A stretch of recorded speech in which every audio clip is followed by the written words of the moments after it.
They like wanna wait until we're dead. My spirit got us back.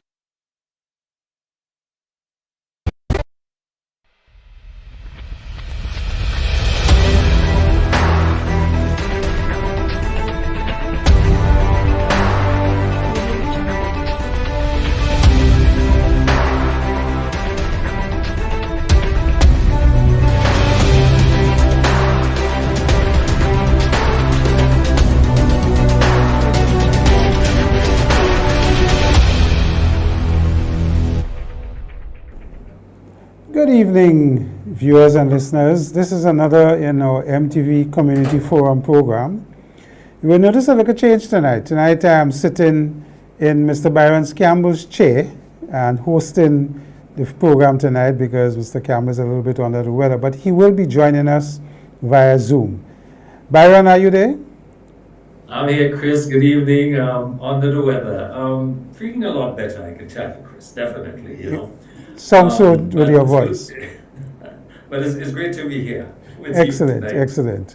So as usual, we're going to lead off with our chit-chat, Byron, and this evening I want to raise a few things. First of all, I want to start congratulating the Labour Department who put out a report for 2025 talking about the different aspects that the Labour Department looks at in its work. For example, the unemployment rate, the number of work permits that have been issued in the various industries across all sectors. And of course, one of the positive things that I noted in the report is the level of staffing the department currently exists with, because years ago, I remember when I was in Senate, Senator Humphrey and I used to always complain about the fact that we don't have enough officers in that department to conduct the work of the department. And that is something that seemed to have improved. And I think that is a positive thing for the labor climate in Grenada. Your thoughts, Byron? Kudos. I mean, Chris, something is good, something is working, something is improving. We have to recognize it and give those responsible credit for it, you know. So all I would say is excellent. You know, that's the direction we want to go in, definitely. I would advise all business people to get a copy of that report because I think it has real good information that can help you understand our labor climate in the country and what is happening, the number of collective agreements that have been signed across for the year so far, and what they continue to do the work in terms of occupational health and safety, inspections to the various business units across their tri-island states. So I think it's a very good report, and we must commend the Labour Commissioner, the Minister of Labour, of course, and all her employees in the department for putting out such good work. So moving along, Byron, there's an issue that came up recently in terms of the unregulation of CMOS farming in the country. I had one person complain to me and said the person has a jetty attached to their property and the CMOS farmers have basically inundated the area, and she can't even get a boat to come in on her jetty. So in doing further investigation, I was told that is not the law, and they need to be concerned. Is this something that fisheries need to look at? Chris, and I mean, this is part of the blue economy. There are a lot of people, a lot of folks around the island, in several bays from all around the island, that have established CMOS farming, that are engaged in this activity. It's profitable, it's nutritional, they make money. So it's a good business, you know, and it's something that we should continue. But we have to do it properly, Chris. And that's the problem. The absence of regulations and the absence of monitoring by the fisheries department. And I'm to understand they're severely short-staffed, they're unable, they don't have the resources to do what is required. So it's a problem. We know that a lot of them are using plastic bottles as floaters, you know. This is unacceptable. It's a pollutant, it looks ugly, unsightly. And there are floaters that are made for that purpose that should be used, and the lines and all the. So I think that the problem there, Chris, is the absence of monitoring, the absence of support from the fisheries division in this very important sector. Recently, there was a lot of training. So it's a good business, and it's something that pays well for a lot of persons. And I want to promote it. I think it's excellent. But the regulations, the regulatory aspect, I think, is where we need the improvements. And I want to segue into a report that came out recently along the same fisheries issue, and is that of the MPA's situation in Grenada. We're supposed to have 4 active MPAs, Sandy Island, Oyster Bed, Molyneux, Boucherville, Grand Anse, MPA, Woburn, Clarkscourt, and 2 proposed, one for Guave and one for Liver. But they had a report that came out showing the key findings, and quickly I will state, it says most MPAs lack active management, patrols, and enforcement. Stakeholder advisory committees are inactive or dissolved. The National MPA unit within the Fisheries Division is severely understaffed, only 2 clerks, and management plans are outdated and not formally approved. Of course, the impact for this issue is the issue of our conditioning of our reefs, what is happening on our reefs, their health, and what is happening to our fisheries in terms of sea eggs, for example, and other fish types. No MPA has a dedicated, sustainability plan. They have no plan. They don't know what is going on. I mean, Chris, yeah, again, it's not a good situation at all. And this situation assessment of the MPA was prepared by the Grenada Sustainable Development Fund. And it's true what you said, evaluated the current status and the challenges and management needs. And I think what you said is true. I personally is very familiar with the Molyneux Marine Protected Area. I'm there at least more than once a week. So I'm very familiar with it. We have overfishing, pollution, illegal anchoring. There's all kind of issue. Impact from climate change, whitening of corals.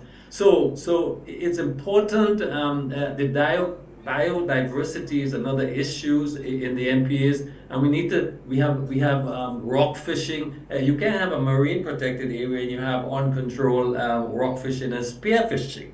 This is what I see taking place. So it's important that the report is important. I hope the authorities pay attention to it and provide the resources. It's important. I mean. It's not just for tourists, but it's preserving our environment, not just for ourselves, but for future generations. We are just the caretakers for now, by the way, that's all. So, very important report, and I hope the authorities give some attention to it and put some resources there. The other thing I want to say about this, Chris, there are a lot of grant financing available. Yes, because this is supposed to come under the Grenada Sustainable Development Trust Fund. And Yes, when I sat on that board at one time, there were monies that were available to develop, first of all, the MPAs, identify them, and patrol them. But now they have no equipment, 1 boat, and so on. And we have the potential of having 6, and what that can do to our tourism industry and the environment. It is true, and it creates employment also. Look at the Molyneux Protected Marine, the Molyneux MPA. This is where the sculpture park is located. Right. Also, So you can make money out of it, I mean, you go to the sculpture park and you see the management needs to improve here, fundamentally. Well, the government did announce a charge for going to the sculpture park now. That is something that they have put on. Yes. But the management is important. So I mean, I'm informed that it is the tourism authority that collects the funds, but the management of the marine protected area really needs attention. As I said, I'm there. It's wanting. So I think the report is timely, and I hope that it's given some authority look at it. Definitely, Chris. So could we move on to this week was the UN General Assembly, and we had a number of prime ministers from the region attending and making their speeches. But I wanted to lead off in this one by saying I think the base speech that we had to compare is Mia's Motley, Prime Minister Motley's speech in the UN compared to our Prime Minister, and of course TNT's Prime Minister, and the comments coming from that. And TNT Prime Minister, I think, raised eyebrows when she said the Caribbean is not a zone of peace, and that I know she got a lot of fire for that from different avenues. And of course, our Prime Minister centered his speech on education.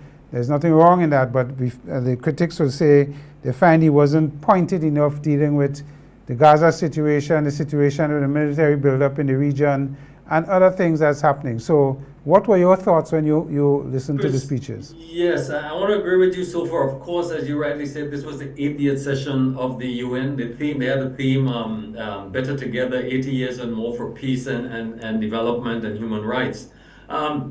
You mentioned the whole Gaza situation. Of course, what was interesting also, Chris, there that when the Prime Minister of Israel got up to speak, interesting, some 77 countries walked out on Netanyahu. 77, and in the region that included Belize, Antigua, Bermuda, Barbados, the Bahamas, St. Lucia, St. Vincent, Dominica. My question is why Grenada didn't walk out also? Why did we stay in the assembly? I would like that question to be answered. Chris, if you can answer it, it's fine. No, I think we're showing some disunity in CARICOM already. Clearly, and then the big issue also, of course, as you rightly mentioned, was the Prime Minister of Trinidad. So as a region, we were dislocated. We were not together at all. Very disappointing. And we have a major issue. I mean, we have a potential war in the Southern Caribbean. When you look at a map, we are right there. It's in our hemisphere. We ought to have used the stage of the United Nations to highlight what is going there and our objection and our opposition towards it. So from that point of view, Chris, I was extremely disappointed. Of course, there was a lot of support there for the Gaza and the two-state solution. Some countries came forward. So all in all, I think it did highlight the urgency of the situation in Gaza and the Middle East in general. And hopefully, we know that there is a 20 points proposal coming from President Trump to the Hamas. I'm really hoping that there's some solution in the ongoing murder, genocide, onslaught. I mean, when you look at some of the videos of the children in particular, I think Prime Minister Mia Mottley had one yes. where she signaled in her speech that stays with her with a Yes. sister carrying her younger sister on her shoulders, and Yes. stating that you could see that the bigger sister is tired with all the wars around and the dying, but she still have her sister on her shoulders moving forward, showing that there is hope. I think Prime Minister Mia Mottley was quite, that was quite a touching photograph that she referred to and linked it to the thing. But I want to go back on the Trinidad thing because, when Prime Minister Kamala Persad-Bissessar said that we're not a zone of peace, I know for us in the OECS that is a serious statement because Trinidad is not a country big in tourism, but we in the OECS, tourism is a mainstay of our economies, generating upwards of 20+% in GDP. So the question for us is that any little thing that would signal a war, would remove ships, first of all, tourist boats coming to our area because of the potential danger. And you can imagine fighter jets over the area and what that will do to disturb and to put people at a point where they don't want to come to the Caribbean to holiday. So I was a bit taken aback when she said that because I know Trinidad is not into tourism, but we in the rest of the OECS and part of CARICOM, tourism is a big earner for us. Chris, you couldn't be more correct on this than you are now. And this is why my disappointment with Grenada, given the fact that you said that we depend on tourism, 35% of our GDP? High. Yep. And here we are in the biggest four in the world. And we have battleships around us. We have jet fighters, stealth bombers, nuclear submarines. Tourists, and people talk about the fragility of our tourism sector, and that's what they're talking about, that these things, if it's a pandemic and these wars and different things can quickly affect you in an instant. And therefore, we should have used the opportunity to highlight this and to make the point why it's dangerous and why it's unacceptable and the fact that we should find other solutions. At the UN, we should have been saying this. And I know, and there was reference from Grenada, our Prime Minister, on the importance of education and how it affects Gazan children and so forth. And I agree, absolutely. He's correct, 100%.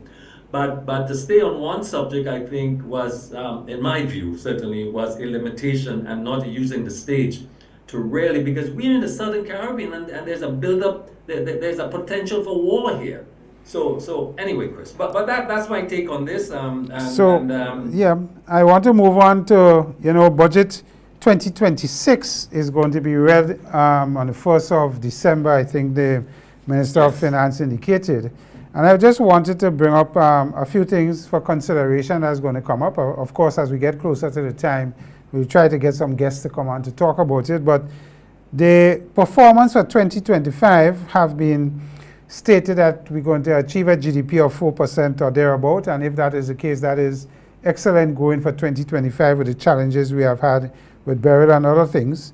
But I believe part of the performance for 2025 need to measure our rate of implementation, particularly the housing stock and the rebuilding of housing in Carriacou and what is happening with that, and other projects throughout the area. We have the project in Calivini going down to Woodlands and what is happening with that, and other projects that seem to be delayed and what is happening there. So I think it will be instructive to understand what the report for 2025 will be, how have agriculture performed. The expectation, of course, is that construction and education services and tourism will be the lead sectors that have given us a GDP for 4%. But I think the budget is going to be challenged to respond to inflation concerns that is coming for the latter part of this year and into 2026, how they're going to deal with that, including the increase in electricity costs that have come on recently. The challenges for micro businesses, which provides employment at the rural sector, and how we could help them to offset labor costs and electricity costs that they would be getting through the minimum wage and other things. And of course, the construction and agriculture sector's shortage of labor, and whether this initiative for the Cuban thing that was announced, Cuban bringing in of people will help. I know from the 1st of October we freed up our borders, but Grenada wasn't included. Again, a challenge I think we should have taken up. So I mentioned these few things, Byron. Chris. One of the things in economics, Chris, is that to go into a planning session, you first need to do an evaluation and assessment of your performance to determine the issues there, where you fell short, what you did very well, and so on, before going forward. And in all governments, and I'm not talking about the present regime, previous government, we spend a lot of time and a lot of energy in consultations and reviews and speeches, a lot of time. But when it comes to the reporting part, when it comes to the evaluation, the assessment, we don't have a lot of information on this. The performance part, we don't know, is usually very sketchy. And I would like to see more emphasis in this area, because if we don't do the detailed work on this area, if we don't do the measurements, we can't really, if we don't evaluate, we can't really determine what's the best practice going forward. And I think this is where we need to improve ourselves on. The targets, how well did we perform the targets? As you mentioned, the projects, what our project implementation rate? Why is it at that rate? What worked, what didn't work? Spice Island, I think that's the method if we're going to improve what's going forward. But Chris, something interesting I heard the Prime Minister talked about the other day, and I think this would probably come on stream in the budget, is that he said that he was talking about the vehicle importation. And he mentioned the fact that presently we import 10 years and younger, so to speak, and this is likely to go down to 5 years and under. So it means that importation of used vehicles will be a bit more expensive, clearly. But I see that I will support such a policy in terms of reducing the age on imports, and also that would apply for AVs also. So I think this would be a good policy, I do believe that this may be something coming soon, before the end of the year or by the end of the year. Yeah, I think I support that as well. I think one of the things that is happening is that, we issued a household bond recently. The government put this out, $5 million worth, to raise $5 million through this bond, paying a coupon of 4.25. We mentioned that last Wednesday. What we have not heard is what the $5 million will be used for when it's raised. And I think one of the things that they could consider is having a portion of that money allocated to GDB, for example, to help small and micro business develop a PV system to help reduce their electrical costs and see how that will assist them in their running costs, so that it gives them a help, not for now in the immediate sense, but down in the medium to long term. Because once you put on that project and that system and you continue to upgrade it, it helps significantly. So I think that is one of the areas. I also believe with inflation, we could use our instruments of VAT to see how we can do that, and I could elaborate on that later. But I just want to say to our guests tonight that we expect a guest with us for Her Excellency Ambassador Andrea St. Bernard, who we expect to be our guest on the show this evening. She hasn't arrived as yet, but we expect her. And she is going to engage us in dealing with issues of Project Polaris, its value to the country, and all the other good things about it. So at this point, we will take a break and we'll come back after the break.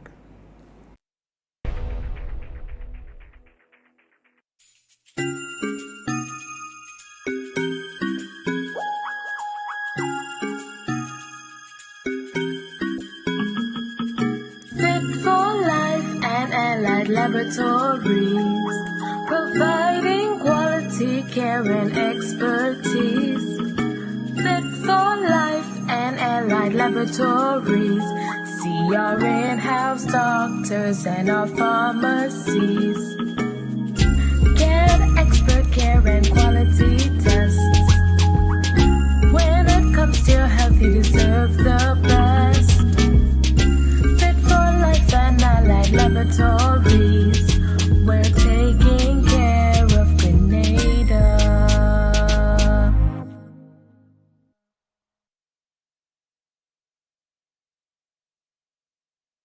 Grenada, it's time to stand behind our boys.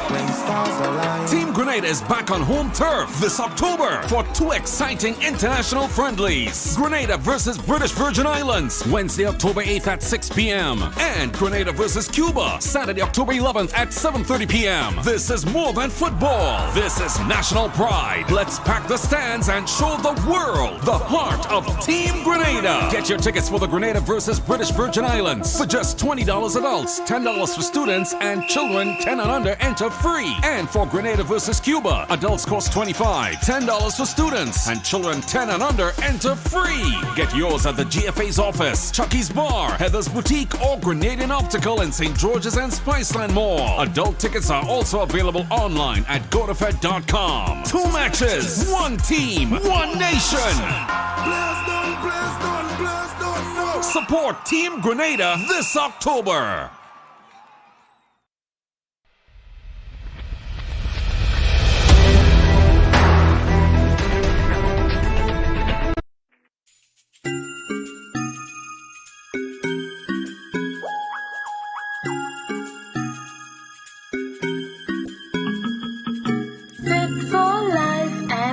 Laboratories, providing quality care and expertise.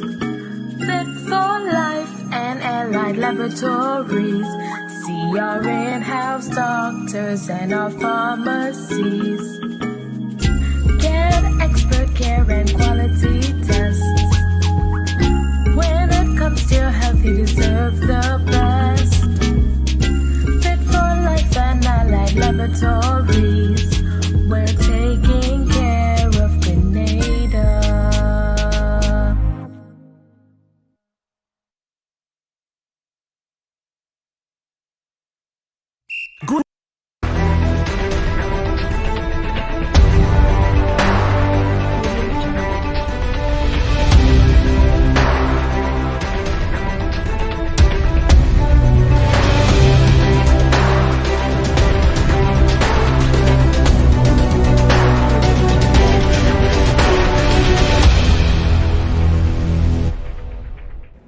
Welcome back, viewers, to our Community Forum program. As I indicated at the break, when we were going on break, our guest this evening is Her Excellency Ambassador Andrea St. Bernard. She's Ambassador for Investment and Development, and of course, the project sponsor for Project Polaris. So this evening, she is going to be talking a lot about Project Polaris, and we probably will introduce some other stuff.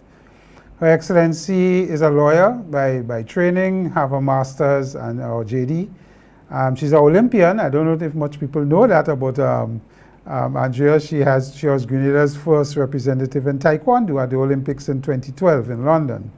So she is a well-rounded individual.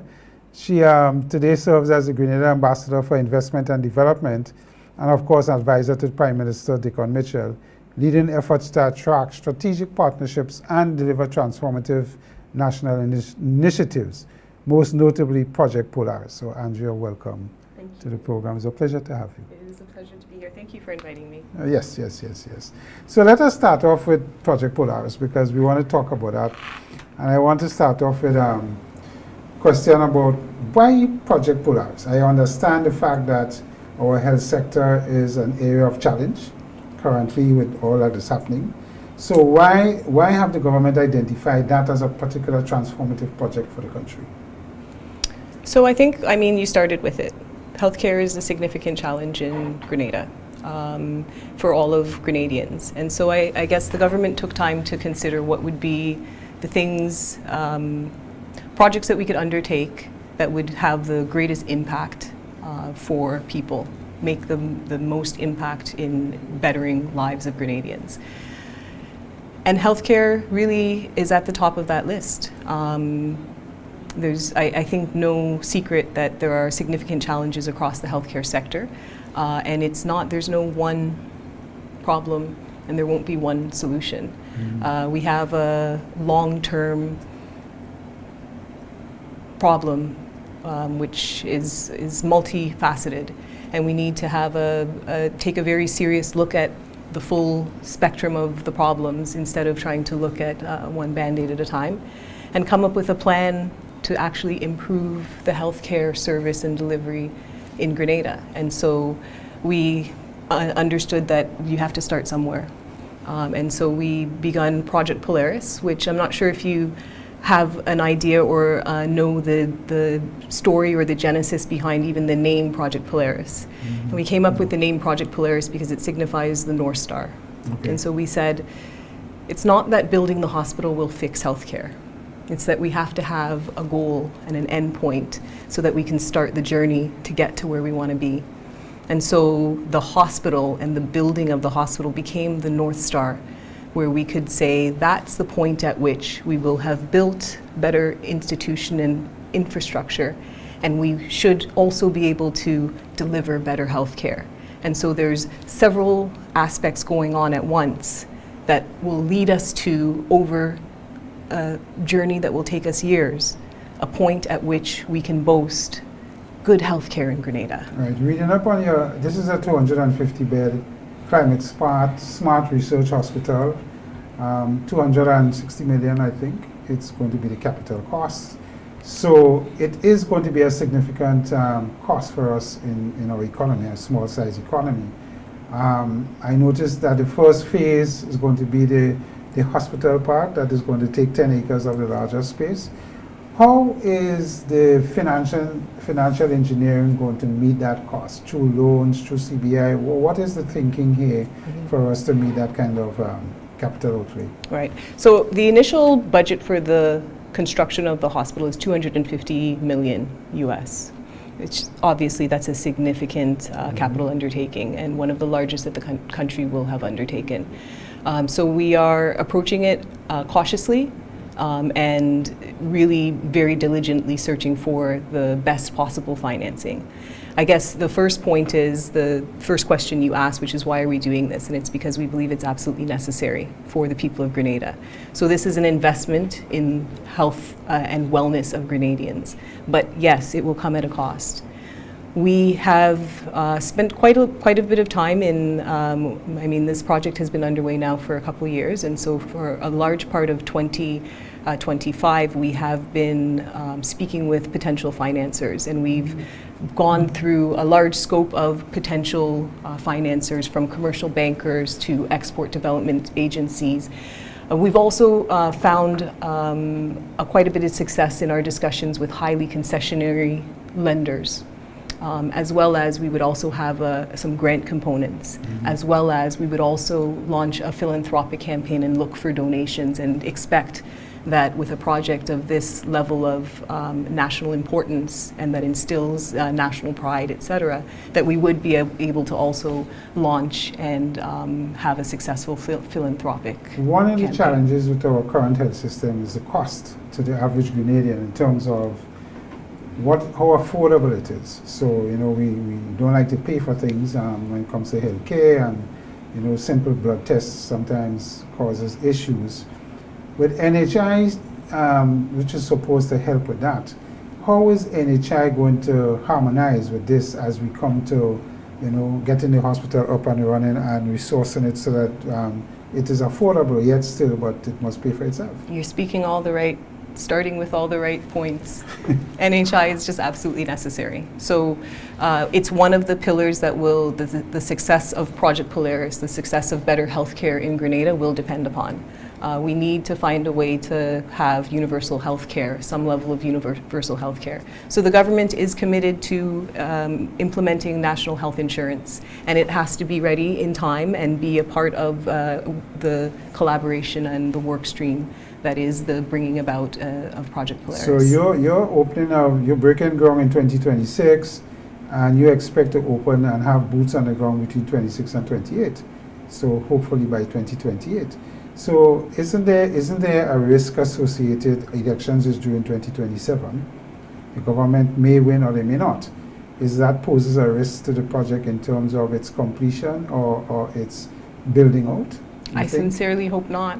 I sincerely hope that everybody agrees that this is a project of such importance that we should pursue it at all political angles, whichever way. Because this is not the first time that Grenadians have dreamt of a better hospital and better health care. And certainly what I can say is this is the first time such significant strides have been taken towards achieving that. And in the time that Project Polaris has been working, I can truly say not just the significant strides towards making the partnerships that we need for the guidance, making the plans that we need for the design, for the development, purchasing the property, and actually ensuring that we have secured the space and the environment around. Mm-hmm. There are significant strides being made to make sure that this is a reality for Grenadians. And so this is beyond politics. This is about Grenada and making better healthcare for Grenadians. One of the challenges we have with healthcare currently is resourcing, whether it's human resourcing or resourcing for equipment, the right kind of equipment to give the right kind of diagnostic testing and so on. How does the project plan to overcome those challenges? It won't be easy. Those are challenges that are not unique to Grenada. Mm-hmm. Those are challenges that are faced not even just throughout the region, but across the globe. So we accept and acknowledge that we have to meet some significant challenges, and we're going to have to be creative and aggressive in how we find solutions for those challenges. So there's no secret and no doubt that the human resource challenge is one of the largest that we have, and that we will have to find ways to address it. And there will have to be a multi-pronged approach to how we address it. So for example, if it's human resources that we're talking about, because again, that is probably one of the biggest challenges that the health sector faces in general. So we have to create a better environment. We have to upskill and upscale the existing professionals that we have. We have to recruit more. We have to train more. We have to build schools and opportunities. We have to offer more scholarships. We have to find partnerships with other countries who have similar problems that can partner with us and perhaps create more programs for training. So there isn't going to be one solution that can fix even one of our problems. Just one of the problems will take several approaches to how we address that particular problem, certainly. The free movement of labor that we haven't seen to sign on with yet, that started this today with 4 countries may help. Well, but I want to bring in Byron at this time. Byron, you there still with us? Yes, Chris. Please. Good evening, Mr. Bernard. And again, a pleasure. I regret I couldn't be there physically because, as Chris said, I'm fighting a viral infection. But I couldn't miss it anyway because I think this is a very important project. And good evening, certainly. The literature describing Project Polaris talks about healthcare for Grenadians by Grenadians. But when one looks at the scale and specialization of a tertiary medical city as is described, and I use the word tertiary hospital because at the pronouncement by the African Export Bank, when they indicated that $250 million was approved, they talk about a tertiary hospital. And I'm thinking tertiary meaning your third level, your primary, secondary, and tertiary, the highest level, which requires a serious specialization and specialization at all levels, specialization in terms of technology, specialization in terms of staffing and accommodation and everything else. So my question is, doesn't it look more like it's built primarily for foreign patients? That's a concern. So, no, it's not being built for foreign patients, not at all. So you started by saying you were looking at our literature, but you went on to say that you were heard from the Afrexim Bank. So I think you may have gotten the messages convoluted.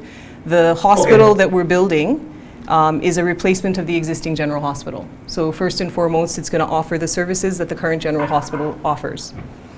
When we began the early concept discussions, from the very first start of discussions, and right through to now that we're into the actual design of the hospital, it starts from the position of, and the base document is, what are the clinical services that we need to serve Grenadians? What is necessary to best serve the healthcare needs of Grenadians in a secondary hospital, the general hospital that we need for Grenada?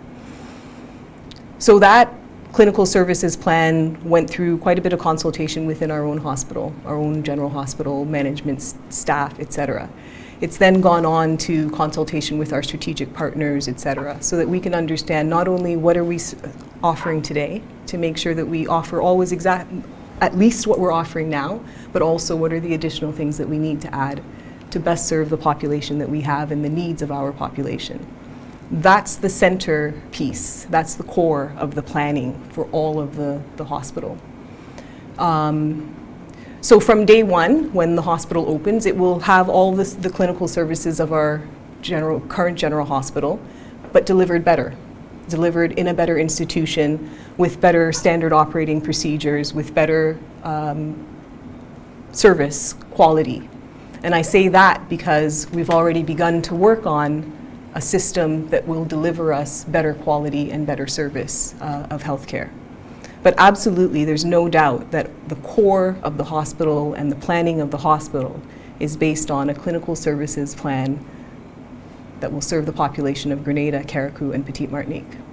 What we also know, however, is that we have many of the same problems and challenges as our brothers and sisters in the region.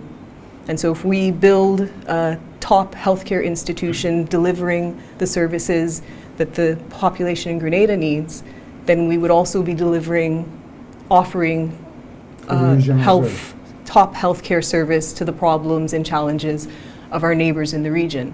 And therein lies the opportunity to invite them to also get a good healthcare. But the starting point is, what do we need to do to offer the best possible healthcare to the population of Grenada? So in testing my understanding, and thanks for the explanation, the pronouncement by the president of the bank in saying that a loan of $250 million was approved for a tertiary hospital, was he wrong in this statement? Is that false? We have had some discussions with several potential financiers. I would call it an expression of interest in the project, because we have not finalized or any of our financing sources. Because so this announcement is premature, but when I also understand details of the hospital, as was discussed in various literature, I see accommodation for staffing, accommodation for patients. What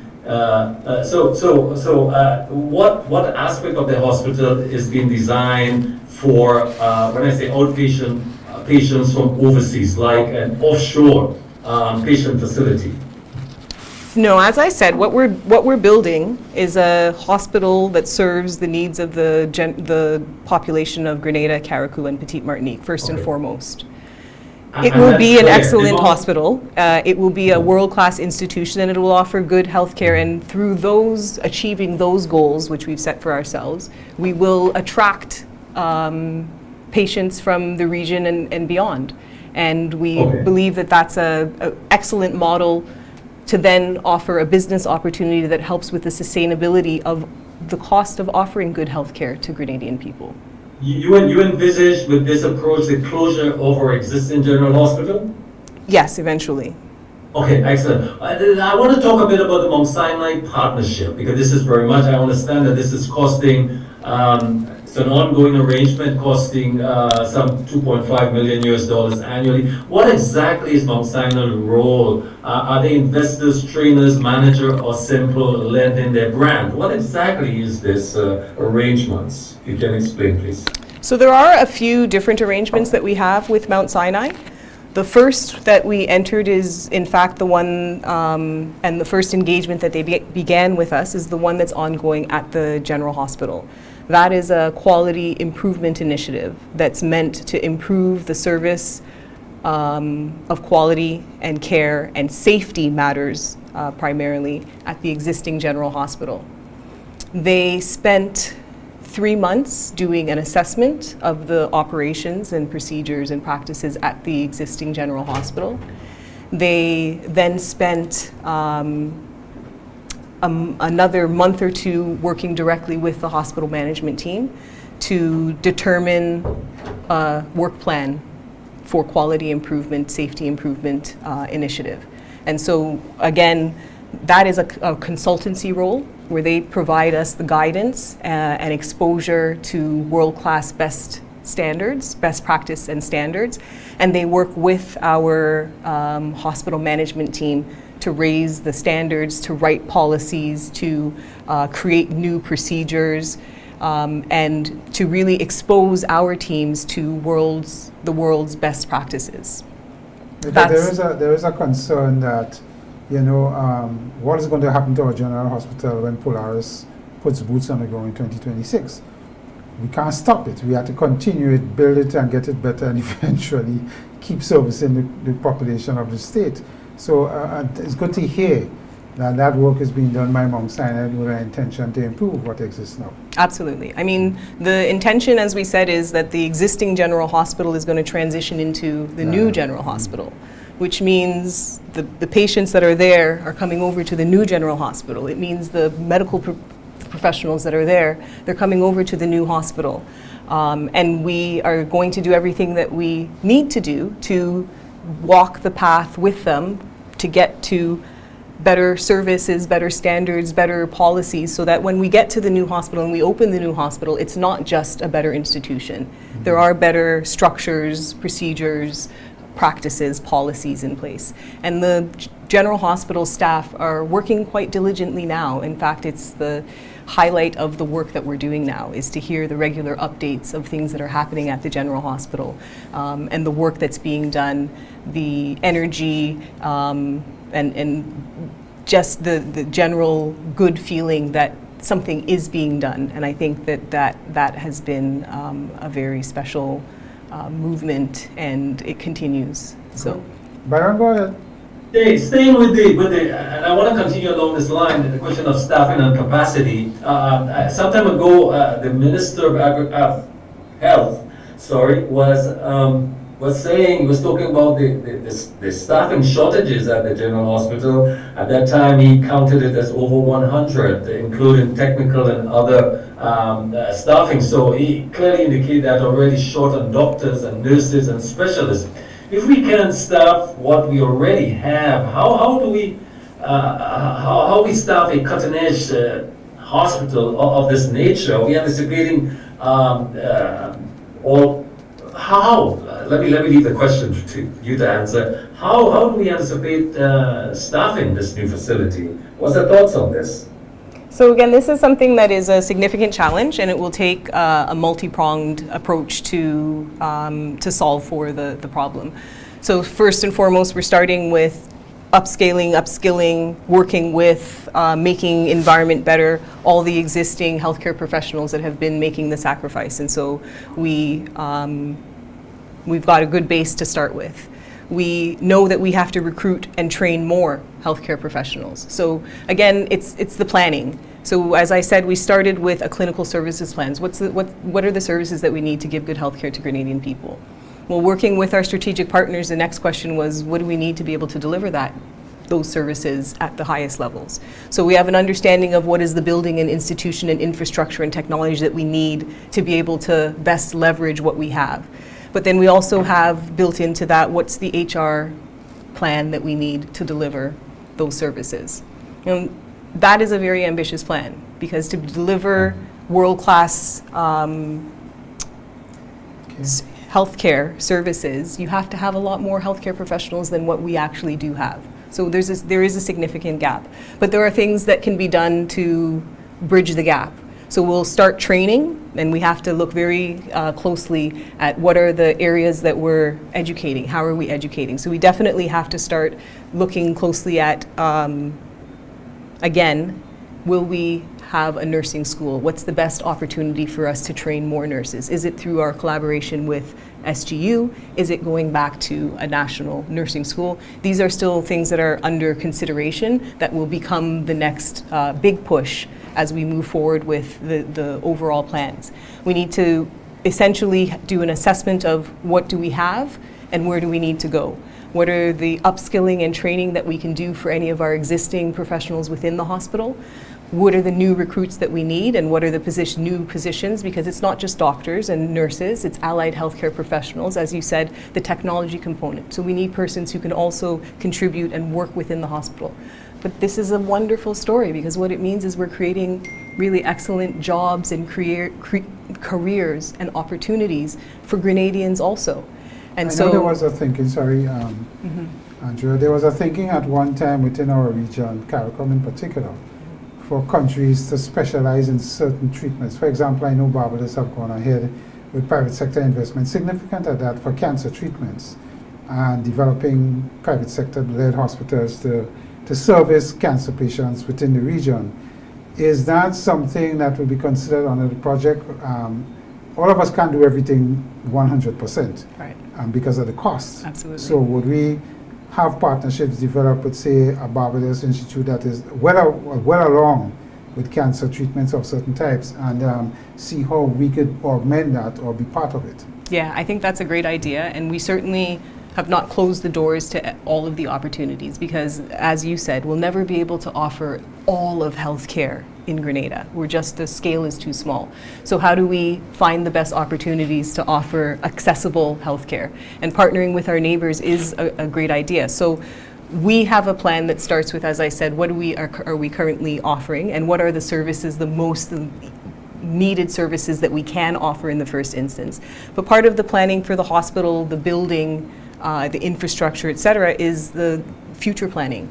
How can we grow as we attain success and have the ability to grow? What is the next services that would assist Grenadians, but perhaps it's a little bit more expensive, but we could get there. So there's opportunities for us to grow into some specialized areas, but absolutely we would look to those types of partnerships, because anything that we can do to enhance the opportunity for better healthcare. And I think you're right, the idea of centers of excellence, not just in healthcare, but in other fields, is something that the region really needs to embrace. Has the engagement with Mount Sinai helped?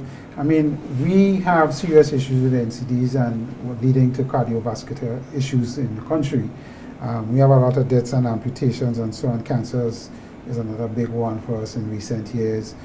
Have the engagement with Mount Sinai helped to get the clinical aspects of the really pressing ones identified so that could be given priority? I would say yes. So, for example, cancer is identified as one of the leading causes of death in Grenada. That's a significant concern, and we have very limited cancer treatment in Grenada. So oncology, or at least some level of oncology treatment, is something that we would provide for in the early phases. So certainly, again, we're looking at the population and the needs of the population, and what can we do to best serve the needs of the population, and get to a place where we can serve everyone, every problem as best we can. Yeah. But Grenada will never, as you say, be able to constraints. provide every single speciality. The other component of the opportunity that we have is the network that a partnership such as Mount Sinai exposes us to. It's also a network that a partnership really that a partner like SGU exposes us to. But there are significant networks with these types of strategic partners that we can leverage better once we get our systems and ducks in a row. Because one of the, and Byron, you could come in when you're ready, yeah? I'm listening. I mean, it's interesting. Go ahead, Chris. One please, of the yes. one of the things that is cited for medical advancement is the use of AI technology, and you don't have to have a specialist resident in Grenada to read a test. Yes. You could engage people from Absolutely. India all about the world that have specialities to read charts and read test results and so on. Is the Mount Sinai engagement looking at all of these possibilities to keep All the of cost, these to possibilities. keep the cost at a reasonable thing for the average person? Absolutely. So, I mean, you hear us say smart Mm-hmm. and technology, and it seems like we just want the best, and we do just want the best, but there's a reason, and it's because these technologies will help leverage the challenges that we have, the lack of human resources. This is one of the solutions. You leverage as best we can the technologies that are available. So telemedicine absolutely is an opportunity, but it has to be executed properly. So to execute telemedicine well, where a patient is actually interfacing with a doctor.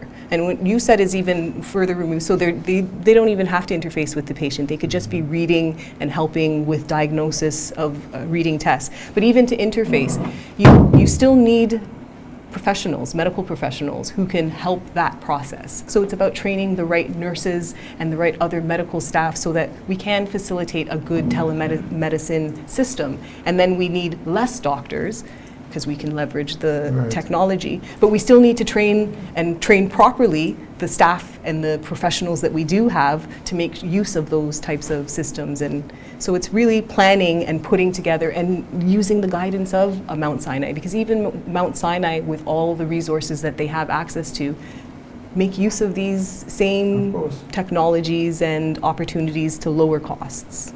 I recently had an experience in watching at a particular bed in New York when my daughter was ill, and the beds are so technically smart. Do No, everything. just a bed. Everything. And it's linked to your system, yes. They Well, turn you over, they spin you around, they'll stand you up if you want them to. Yeah. Go ahead, Byron.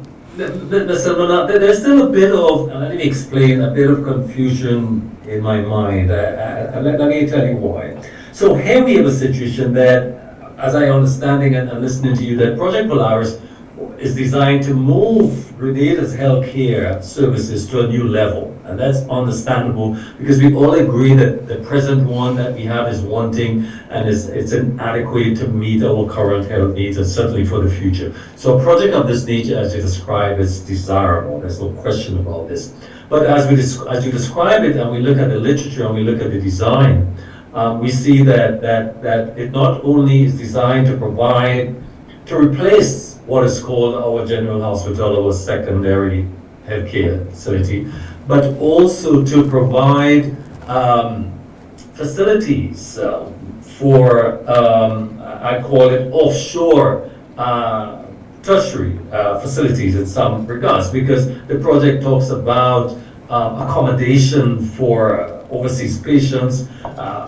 It talks about facilities for staff, in terms of housing and so forth. So there's other aspects to it. And the question is there a danger that this new, and it also talks about high end in terms of the most modern technology, high end. I mean, so we're moving significantly to a new dimension, so to speak. So is there a danger that this new medical city, so to speak, as it's described, will drain resources away from the public health system rather than strengthen it? What assurances can you give to, for us not to be thinking this way? So it's a comprehensive and fulsome plan. A lot of the aspects that you've just identified are in fact part of the plan to make it sustainable, to build revenue. So what I mean by that is what the government of Grenada is committed to building is a hospital to serve the healthcare needs of the population of 250-bed Grenada. hospital.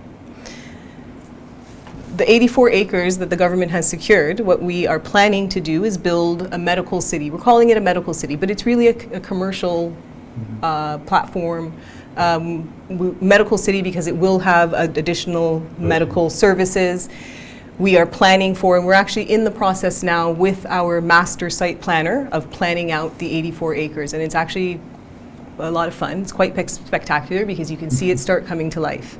And so I definitely will want to come back shortly Yes. to show you some of what is planning out.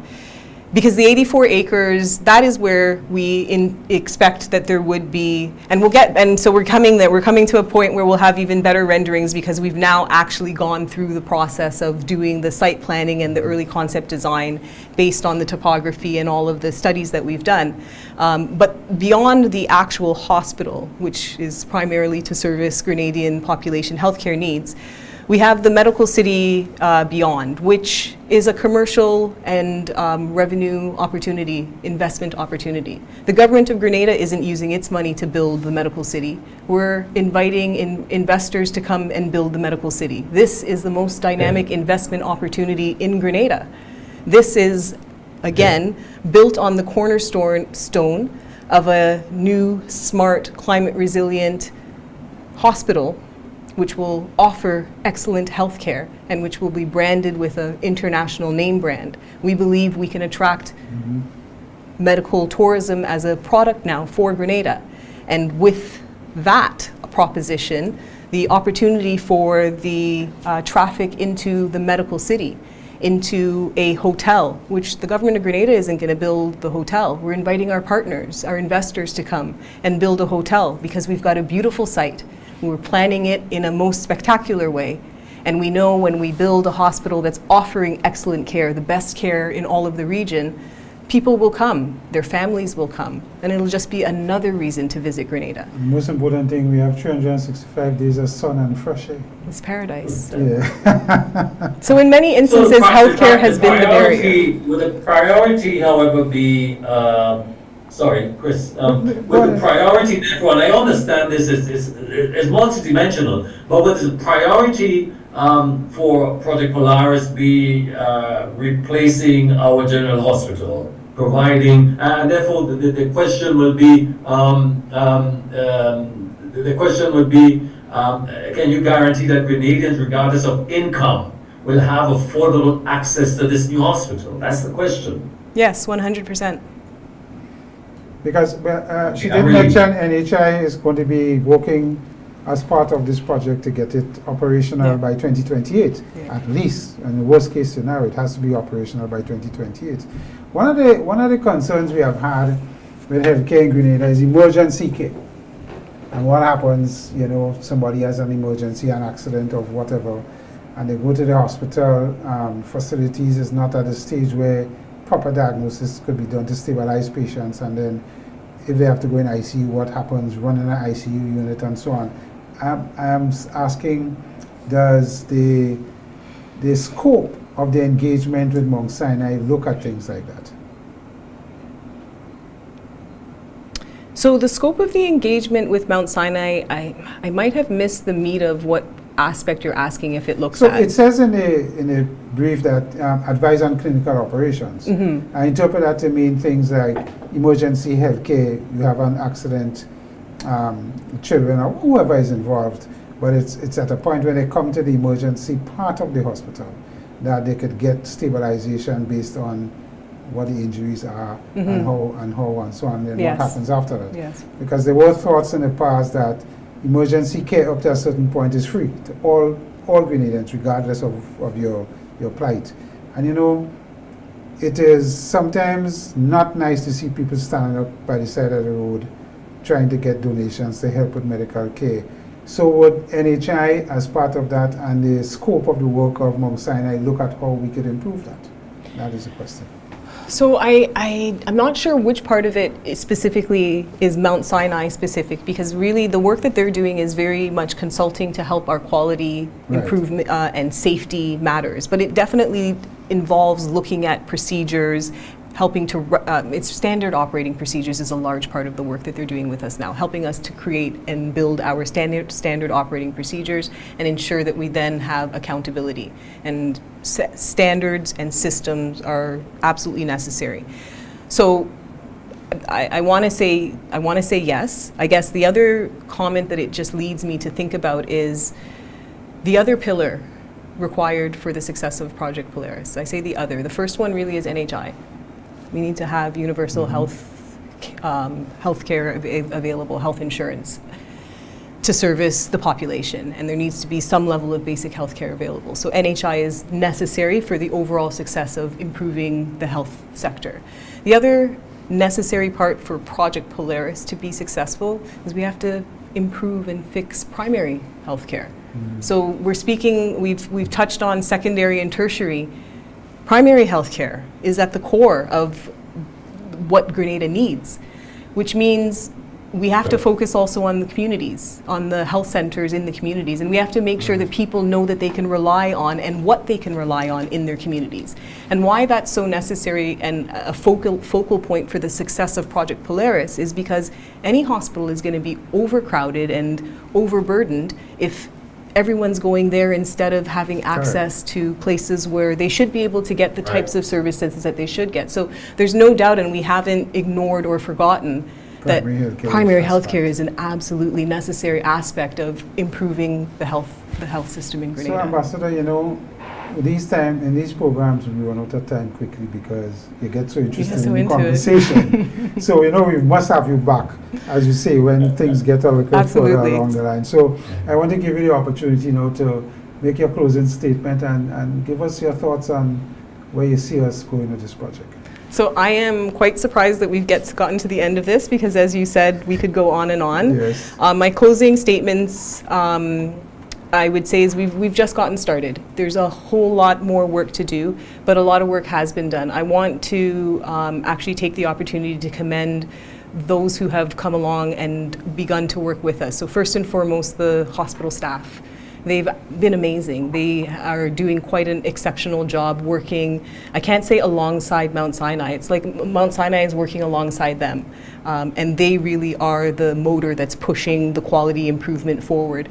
I look forward to bringing reports on actually seeing statistics getting better because I do believe things are incrementally, and it takes time, but I believe things are getting better. I believe that the staff are working very hard and they're doing an exceptional job. So I have to give a shout out to the hospital staff and management team.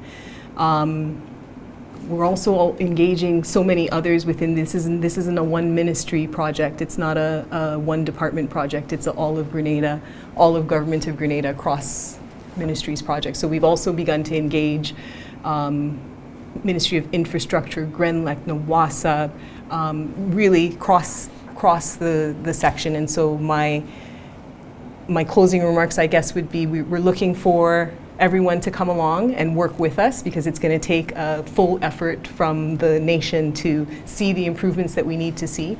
There's a lot of work to do. There's a lot of positions to fill. And so really this is everybody's project and we... Unemployment among the youth will significantly drop with this project. I expect whether it's construction or technology or medicine that you want to get into, we've got something for you. And so this is the future. This is a really significant opportunity for Grenada. We really look forward to everybody coming along and working with us to make it a reality. Ambassador, I want to thank you for taking the time to come on the program with us, and of course we'll have you back. Thank you so much. Absolutely. As the project develops. So we thank you for coming, and pleasure to have you. Byron, you can't shake your hand, I'm going to shake for you. Thanks. And we want to thank viewers for being part of the program and staying with us, and of course our staff in the background of MTV who has assisted in bringing this program to you. We thank you, and we said have a good evening.